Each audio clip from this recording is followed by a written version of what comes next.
Oh, hey guys, Commander Boppo here, and today our quest has led me to the Himalayan mountains.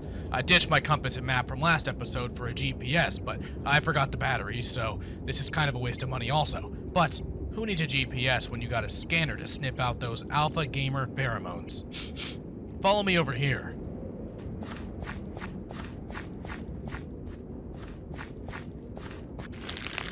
What's this? A Dorito bag? Not even the dust is left. Looks like I won't get to experience all that intense Dorito flavor for only 260 calories. We are definitely in the midst of an alpha gamer. Guys, look! An RGB gaming laptop sitting right there! I know what I must do.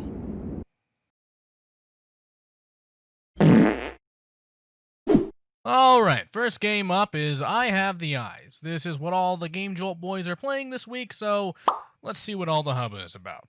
Let's just hope it's not another Unity game, and it had to be Unity.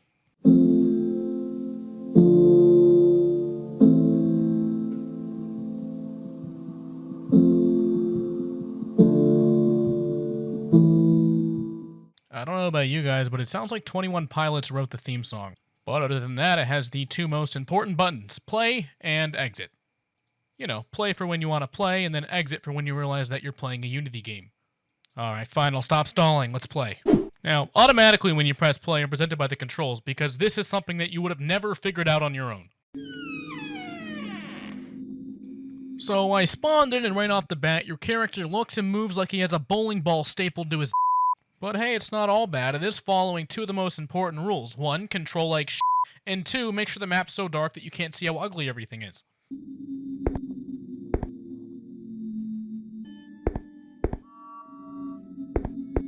This game even has the third indie unwritten horror rule, and that is make sure your game is based around collecting keys.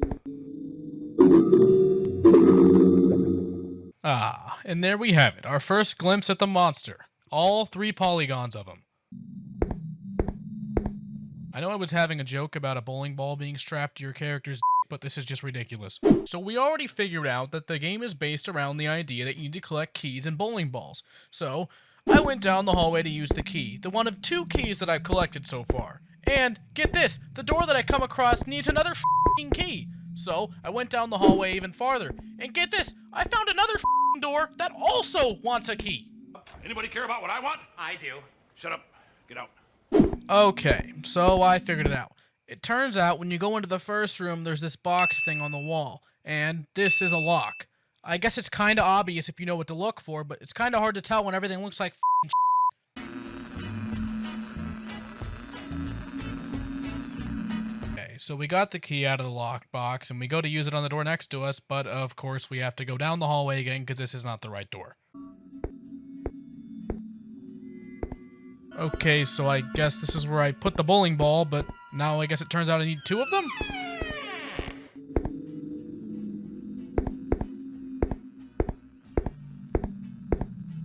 Okay, now this part actually is kind of cool. It does that weird horror game trope thing where the hallway seems to keep going and going and going. I tried going backwards in the infinite hallway thing, but it seems like it just wants you to keep going forward.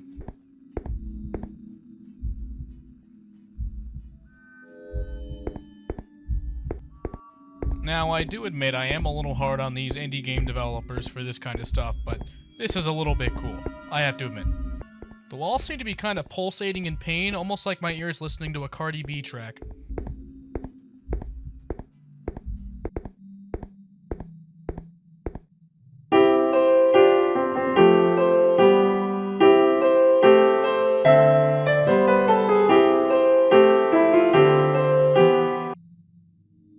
So, finally we get to go in this room, and right off the bat, this painting looks super weird.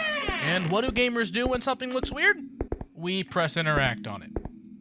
There was also this note on the table over here, which was telling you to interact with it in case you were brain dead, but I kinda don't need that anymore. The hole in the wall leads to this hallway, of course, and in it is this painting that says, "Look behind you." Obviously, it's about to spawn the monster, so we can finally get a good look at the damn thing. It's not really scary, it's just kind of a nuisance because you're trying to get around it and it doesn't seem to want to move. I had to pretty much glitch into it to go around it to continue the game. Anyway, I managed to get away from it, and then suddenly up on my screen it says press E to grab the step. Which is weird, I guess, but at least it's not another f***ing key. So now that we have this step, we can finally go upstairs because we've all been dying to do that.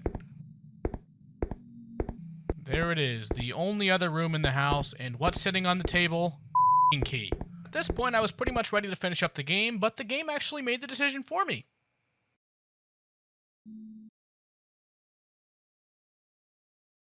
You are dead! Not a big surprise. This next game is called Swallow the Blue, unlike its X-rated counterpart, Swallow the Cum. Lucky for us, this game is not made in Unity, but that's never stopped a bad game from finding its way onto my computer before. Now, the first thing you notice about this game is that its ambient music/sound sucks. But, more importantly, the buttons make little mini sounds when you hover your mouse over them. It's the little things in life that keep me from ending it all. Anyway, this game is one of those games that makes you read everything, so I'm gonna try and explain what's going on. You presumably see an ad for a weird Airbnb and decide to book it, not knowing that it's a weird place. I frankly call total bullshit on because this place probably looks just as creepy on the inside as it does on the outside. I'm personally just guessing that the guy wanted to buy drugs. Anyway, the owner leads you up to your room after you kiss him in the elevator, and he says some weird stuff about you staying there forever because, hey, it's a horror game, people are weird. Whatever, it's kinda weird, but our protagonist is like, yeah, sure, alright, I guess this seems alright. And he heads into his room, only to find out that he's not alone. And then all of a sudden he is alone again. So after seeing that weird shit, our guy decides to take a nap and then go grab some breakfast. Weirdly enough, when he heads downstairs, everyone's kinda sitting there waiting for him to drink. And they're only drinking for some reason. I guess they're fasting? Yeah, also, there's these weird bathroom things there, but you can't go in the men's, women's, or the transgender one. Anyway, the idea here is that people are weird, so you leave the fat G-man looking guy and you head upstairs, only there's someone there that wants to have sex with you. Only he doesn't actually want to have sex with you, he tells you that you're in trouble, and that, you know, you should have never come here, and yada yada yada.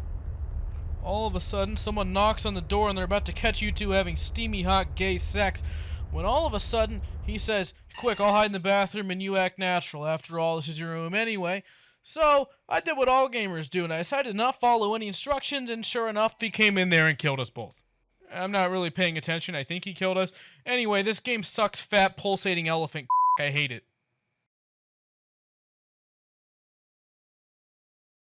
This next game is called Freedom of Choice, just like how I think I have the freedom of choice not to play the f***ing Game Jolt games.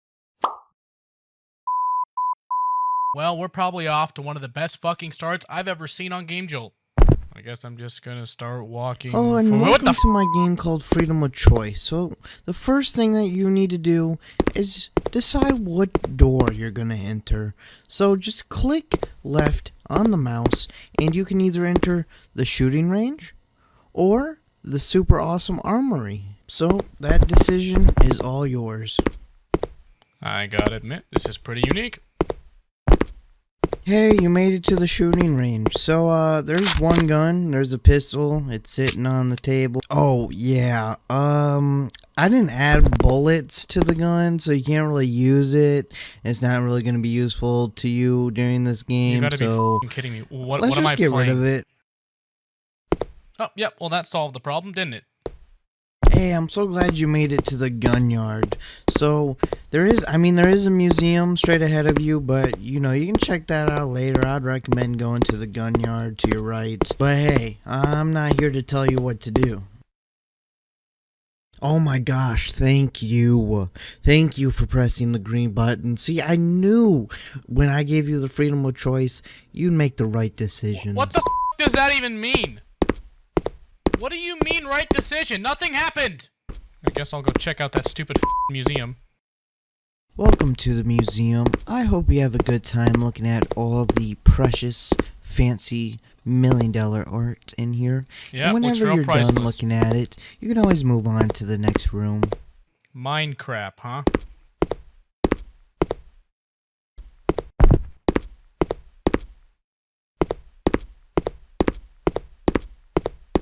Well, you've been good so far, so I'll just unlock the door and you can come on in.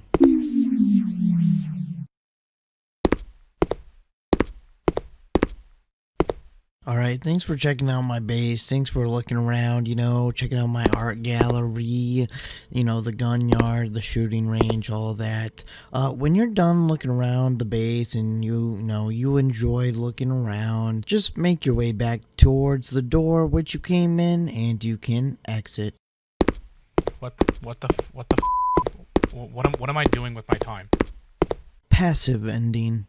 You did nothing wrong. What does that even mean?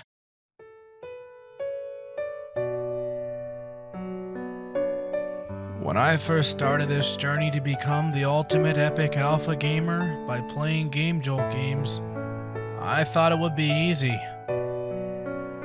I have been to South America, and now the Himalayan mountains, all in the name of this stupid, silly quest to be a better gamer. But maybe, instead of playing the games have been playing me this whole time. Looking back at this journey, it seems foolish to think I could ever become the ultimate epic alpha gamer. I guess I probably just don't have what it takes. And maybe I never will. Maybe it's time to give up this silly pursuit. Maybe.